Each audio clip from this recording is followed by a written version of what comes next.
Hi, this is Yanchang Wang, go by Jonathan. I'm a second-year internal medicine resident from Medical City Fort Worth. Title of this presentation is What's That Bulge?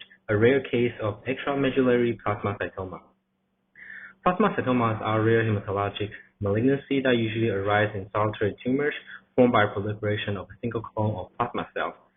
Tumor cells are histologically similar to multiple myeloma, but a defining feature is lack of marrow involvement. A plasmacytoma may present as either a single bone lesion, solitary bone plasmacytoma, or less commonly as a soft tissue mass, an extramedullary plasmacytoma.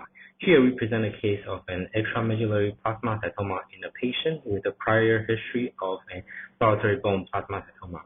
Patient is a 74 years old male with a past medical history of hypertension, hyperlipidemia, and left sinonasal plasmacytoma, status post-radiation therapy in fall 2020, who was initially lost to follow-up but presented to the clinic with a 3-week history of low back pain with localized swelling and left leg weakness.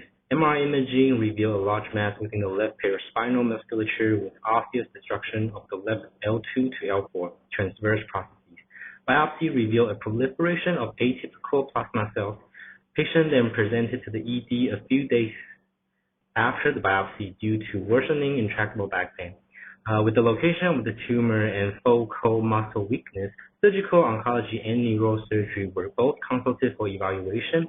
Patient then underwent surgical debulking of the mass, which was complicated by hemorrhagic shock and hematoma formation.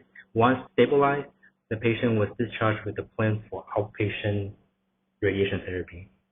The incidence of extramedullary plasmacytoma is only about 1.7 to 4.5%.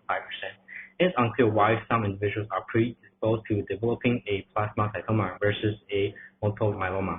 Interestingly, a study by Hughes suggests that difference in cellular adhesion molecule or chemokine receptor expression profile may play a role.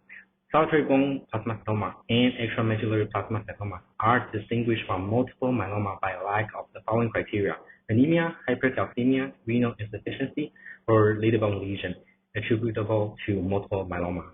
Plasmacytoma may also still be diagnosed if marrow involvement shows less than 10% of plasma clonal cells. Our patient had none of the aforementioned laboratory or imaging abnormalities, but he did have 55% of clonal cells in his marrow. In regards to management, localized radiation therapy is the treatment of choice for plasmacytoma, but surgical debulking may proceed in those with large tumor burden. The prognosis of those with solitary bone plasmacytoma or extramedullary plasmacytoma is quite similar, with median survival of 10 to 11 years. Despite appropriate radiation therapy, there exists a significant risk of progression to multiple myeloma. Moreover, only 2% of patients with solitary bone plasmacytoma have been found to develop sequential plasmacytoma, as seen in our patient. We hope to bring more attention to these uncommon plasma cell dysplasia and emphasize the importance of regular follow-up.